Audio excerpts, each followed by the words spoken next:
Trump has left the G7 early. What are his options for dealing with Iran? President Trump's comments on the Israel-Iran conflict have veered from full-throated support for Israel's strikes to strongly distancing himself from them and back again. His ambiguity has added to the sense of uncertainty as the fighting itself escalates, as has his departure from the G7 in Canada. He simply said he had big stuff to return to in Washington. The White House said his departure was to do with what's going on in the Middle East, while later on Truth Social he said it had nothing to do with a ceasefire.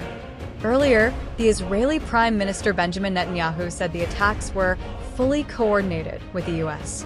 So what factors are weighing on Trump and, crucially, what are his options now? 1.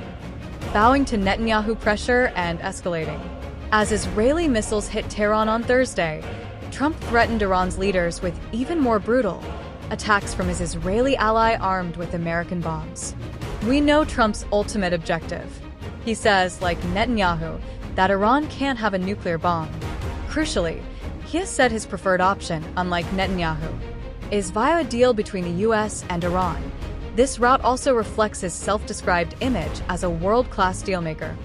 But he has equivocated over how to get there, sometimes leaning into the threat of force, other times pushing the diplomacy.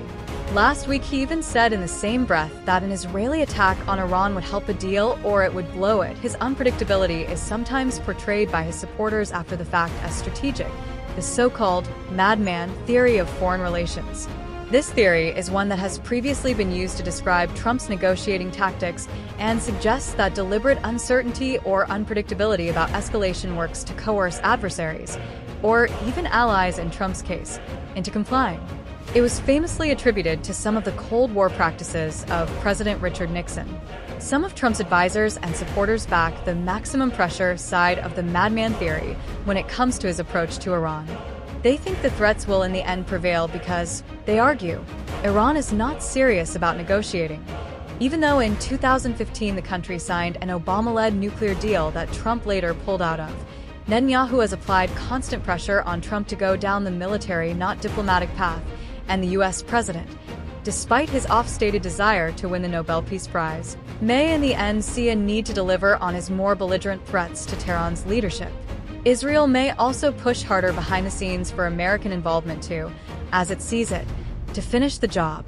The U.S. has bunker buster bombs Israel believes can destroy Iran's underground uranium enrichment site at Fordow. As the fighting escalates, so does the pressure on Trump from the hawkish camp of Republicans in Congress who have long called for regime change in Iran. Trump will also see the argument that it could force the Iranians into negotiating with him with a now weaker hand. But the fact remains that the Iranians already were at that table, as a sixth round of talks due with Trump's envoy Steve Witkoff had been planned in Oman on Sunday. The talks are now abandoned. Please like and subscribe if you want to keep getting important news around the world. Thank you.